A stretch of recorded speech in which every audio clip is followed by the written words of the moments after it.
Opa, tudo bem? Sheverson aqui. Quero gravar um videozinho rápido em resposta a um pedido, uma mensagem que eu recebi ali no Instagram. A pergunta era como treinar a sua mente para não sofrer. Então agora vamos para minha tela que eu quero fazer uma explicaçãozinha super rápida para você. A primeira coisa que eu quero que você perceba nessa frase, como treinar sua mente para não sofrer, é aqui a questão do não sofrer. Eu prefiro trocar esse termo para lidar com o sofrimento, porque não sofrer é uma coisa praticamente impossível na nossa vida. A gente tem situações na vida que sempre vão nos colocar em situação de sofrimento. E existe um nível de sofrimento que eu acredito que ele deve ser tolerado como normal na nossa vida. Quando ele ultrapassa esse nível, que ele leva a gente para uma depressão, para um estresse, para uma ansiedade, isso incapacita, invalida algum aspecto da vida da gente, aí sim isso tem que ser tratado. Mas fora esses extremos, nós não somos robôs. Faz parte da nossa natureza, da nossa evolução, da nossa mente, o sofrimento em algumas situações, em alguns contextos. A gente precisa aprender que o sofrimento faz parte da vida humana. Então, nesse caso, eu só quero começar já mudando essa questão. Eu não quero falar sobre não sofrer, eu quero falar sobre como lidar com o sofrimento, porque nós não somos robôs. Eu não vou ensinar aqui para você uma técnica que vai te tornar completamente frio diante de todas as situações e pode acontecer uma super desgraça que você não vai ter reação nenhuma. Quem pratica isso, quem vive desse jeito, são pessoas psicopatas, que não têm um pingo de empatia por nada, nem por ninguém, e aí qualquer coisa que aconteça ao seu redor, ele age com total frieza. Não é o seu caso. Então vamos lá, vou dar algumas dicas para você de como lidar com o sofrimento. A primeira dica é foco na mente e não fora dela. Isso significa que o problema não é o problema. A questão é a forma como você interpreta aquilo que aconteceu com você. Aquele acidente, aquela tragédia, aquela doença, aquela separação, aquela briga, aquela decepção, etc. Não é aquilo que aconteceu que é o problema, é a forma como você interpreta aquilo para a sua vida. Tem uma frase muito interessante de Epicteto que diz assim: não é o que acontece com você, mas é como você reage que importa. Então, sim, é a forma como você interpreta, como você vê aquela situação. Se você vê aquela situação como uma oportunidade de aprender mais, como uma oportunidade de crescimento, de se blindar, de ser mais resiliente, de ser mais forte, aquela situação, por mais difícil que tenha sido, vai te fortalecer. Agora, se você encara essa situação como um amaldiçoado, como um predestinado a sofrer, um coitadinho, um sofrido, um merecedor daquele sofrimento, óbvio que aquilo vai sempre te causar cada vez mais dor. Se você encara de uma forma positiva, mesmo uma situação negativa, você aprende a lidar com isso. E como que você faz isso? Tudo é treino. Você precisa ir lidando com os pequenos sofrimentos da vida. A sua mente vai aprendendo como que ela deve responder diante dos sofrimentos maiores. Tem como pular essa etapa, tem como hackear a mente nesse sentido? Tem várias técnicas, tem auto-hipnose, tem PNL, tem vários tipos de terapias, tem várias coisas que podem ser feitas, mas eu não consigo passar tudo isso para você aqui nesse videozinho rápido. E ainda nessa primeira dica de foco na mente e não fora dela, eu quero deixar mais uma frase com você. Essa frase é do imperador Marco Aurélio e é a seguinte: a felicidade da sua vida depende da qualidade dos seus pensamentos. E talvez você tenha pensado, puxa, Sheverson, e aí é que pega, como que eu vou controlar meus pensamentos? Não tenho como controlar meus pensamentos, eles simplesmente acontecem, eles aparecem na minha cabeça. E isso não é verdade. Se você acreditava nisso até agora, reveja as coisas que você acredita. Os seus pensamentos, eles sim são voluntários na maior parte das vezes. Você tem inúmeros pensamentos involuntários? Tem sim. Mas ainda nesses involuntários, você consegue influenciar através de autossugestão, através de afirmações, através de um monte de coisas. Então, está na sua mão o poder de mudar os seus pensamentos. E essa frase diz que a qualidade, a felicidade da sua vida depende da qualidade dos seus pensamentos. A segunda dica que eu quero compartilhar com você aqui para aprender como lidar com o sofrimento é a aceitação. É a gente entender, a gente perceber que nem sempre as coisas vão dar certo do jeito que a gente imagina. Nem sempre tudo vai acontecer do jeito que a gente esperava. Muitas vezes a nossa expectativa vai ser frustrada. Muitas vezes as coisas vão dar errado. Às vezes vai dar merda mesmo. Infelizmente é assim que o mundo funciona. É assim que a vida funciona. Então se você vem com uma expectativa de perfeição, e qualquer coisinha que acontecer vai te frustrar. Qualquer pequeno sofrimento, você vai bater na testa e vai dizer, putz, não era isso que eu queria para a vida. E se você vem com a expectativa, sabendo que sim, você vai ter dificuldades, sim, você vai ter alguns problemas e você já vem preparado para isso, Você não se surpreende e provavelmente você já vem com um controle emocional para lidar com a situação. Você já aprendeu a ter o controle emocional suficiente para lidar com a situação se você já aceitou que você sabia que poderia dar problema. É diferente de ser pessimista e achar que tudo vai dar errado. Não é disso que eu estou falando. Mas eu estou falando sobre ter um pensamento mais realista, acreditando que muitas coisas vão dar certo, mas algumas vão dar errado e está tudo bem, é assim que a vida funciona. Terceira dica para você lidar com o sofrimento é entender que a gente não tem controle sobre tudo. Existem muitas variantes em todas as situações.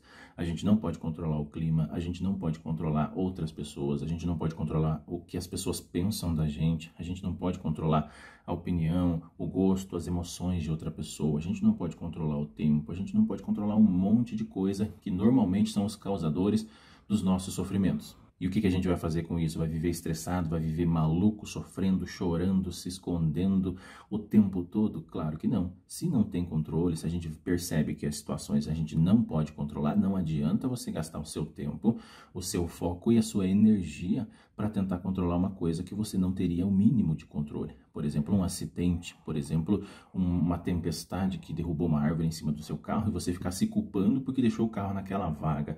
Ou você sofreu um acidente e ficar se culpando porque que você pegou aquela rua. Quantas pessoas pegaram aquela mesma rua, viraram naquela mesma esquina e não foram atropeladas, não bateram o carro? Então a culpa não foi da ação de virar aquela rua, não foi da ação de deixar o carro naquela vaga. A culpa foi de uma coisa sem controle, da natureza, da chuva, do acidente, da doença que você contraiu, da separação que aconteceu. Inúmeras coisas a gente não tem controle. Então tenha compreensão disso. Não gaste sua energia naquilo que você não pode controlar, principalmente quando não tem a ver com você e com a sua mente. Todo o resto você não pode controlar. Quarta dica para você aprender a lidar com o sofrimento é viver no presente. Muitas vezes a gente sofrer o presente, sofrer aquilo que está acontecendo na hora, é super natural. E ninguém espera que você não sofra assim que você percebe uma doença, assim que você percebe um acidente, você sofre um acidente, assim que você leva aí um tapa na cara. É natural, a gente espera mesmo que você sofra e sofra um pouco com isso, faz parte da vida. A questão é que a gente sofre às vezes por aquilo que já aconteceu no passado.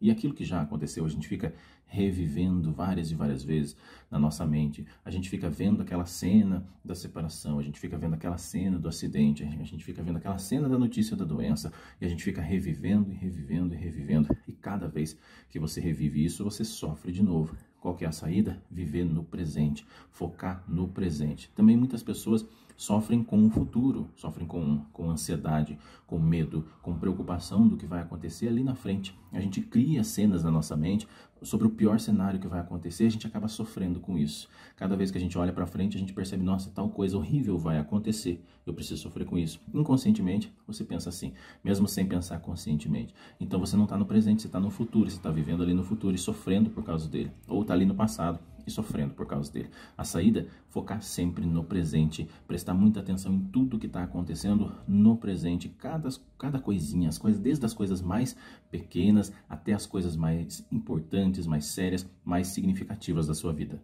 Quinta dica para você aprender a lidar com o sofrimento tem a ver com aquela dica 3 que eu falei que a gente não tinha controle de tudo, que é agora, essa dica é focar no que podemos controlar. A gente percebeu que nem tudo a gente pode controlar, mas existem algumas coisas sim que a gente pode controlar. Por exemplo, os nossos pensamentos, por exemplo, as nossas decisões, por exemplo, as nossas ações, aquilo que a gente faz, por exemplo, as nossas emoções, aquilo que a gente sente. Então sim, você tem poder sobre isso, sobre o que tem relação especificamente com você. Com o que o outro sente, você não tem controle. Com o que o outro faz, você não tem controle. Com o que o outro pensa, você não tem controle. Mas essas coisas sobre você, você tem controle sim. E pode treinar isso aos poucos. Uma das coisas que você pode treinar é na sua autoestima, no seu valor próprio. Como que você faz isso? Lista as coisas boas, aquilo de bom que você vê, leia tudo isso todos os dias, várias vezes por dia.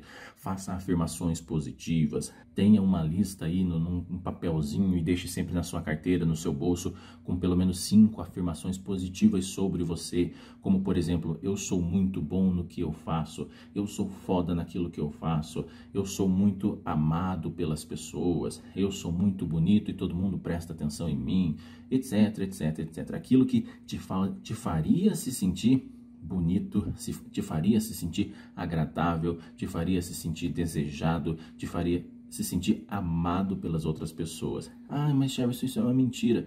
Não sei se isso é uma mentira, isso é uma verdade. O que a gente quer aqui é que o seu cérebro acredite nessa questão. A partir do momento em que ele acreditar nessa situação de que você é foda, você é bonito, você é agradável, você é atraente, as pessoas gostam de você, as pessoas querem você por perto. Quando a sua mente acreditar nisso, você vai se sentir valorizado, vai ter amor próprio e isso vai amenizar o impacto de qualquer situação que te causaria sofrimento na sua vida, porque a partir daquele momento você percebe que para você, você vale mais do que todo o resto. Você vale mais do que a separação, do que aquela pessoa que te largou. Você vale mais do que a doença que apareceu. Você vale mais do que o desemprego que aconteceu. Você vale mais do que um monte de coisa. E aí você foca em você, você enxerga em você valor. E isso te ajuda a lidar com o sofrimento. Outra coisa que está no seu poder transformar é a sua autoconfiança, que é aquela capacidade de acreditar em você mesmo, acreditar que você sabe, acreditar que você consegue, acreditar que você faz as coisas acontecerem. E isso é um processo, isso é um treinamento, isso não acontece de um dia para o outro, não é acordando de manhã dizendo, hoje eu vou ser autoconfiante e pronto, tudo muda de repente. Não, isso é um treino, sua mente precisa treinar, confiar nela mesma.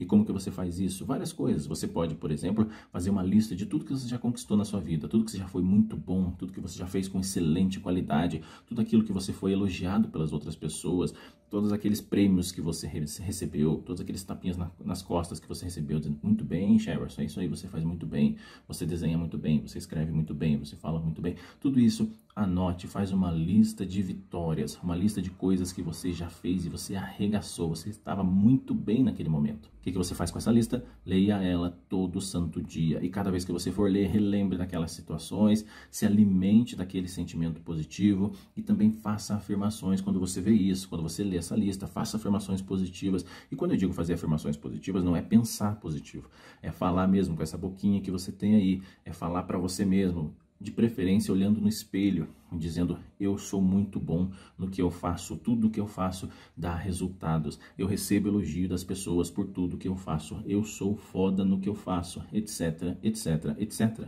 Outra maneira de aumentar sua autoconfiança é traçar pequenas metas para algumas coisas na vida. Digamos que você quer arrumar a casa, por exemplo, você precisa terminar de pintar a casa.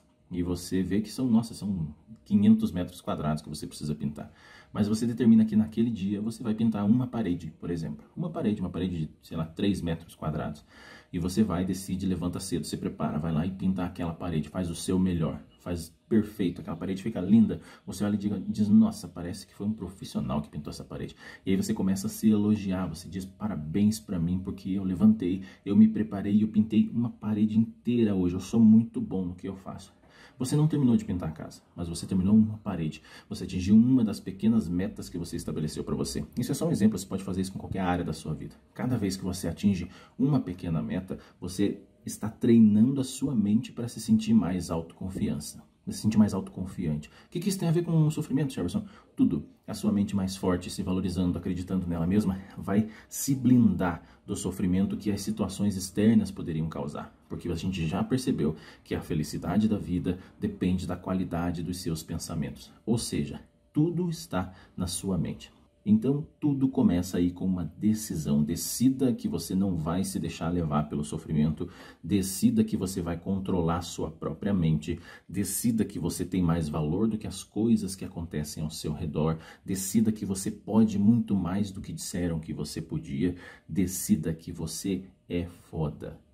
Isso fez sentido para você? Curtiu o que eu falei para você? Então, que tal você se inscrever no meu canal? Se você ainda não se inscreveu, clica no botãozinho aqui de se inscrever, aproveita e clique em gostei. E se isso fez realmente sentido para você, bateu lá no fundo, fez algum sentido, pega esse link, compartilha aí no seu Facebook, manda para as pessoas do seu WhatsApp, do seu Telegram, espalha aí essa mensagem para ajudar cada vez mais pessoas, tá bom? Grande abraço e sempre dá uma olhadinha aqui na descrição do vídeo aqui no YouTube, que sempre tem links importantes para você, tá bom? Grande abraço. Aqui é Jefferson Chagas, a gente se vê no próximo.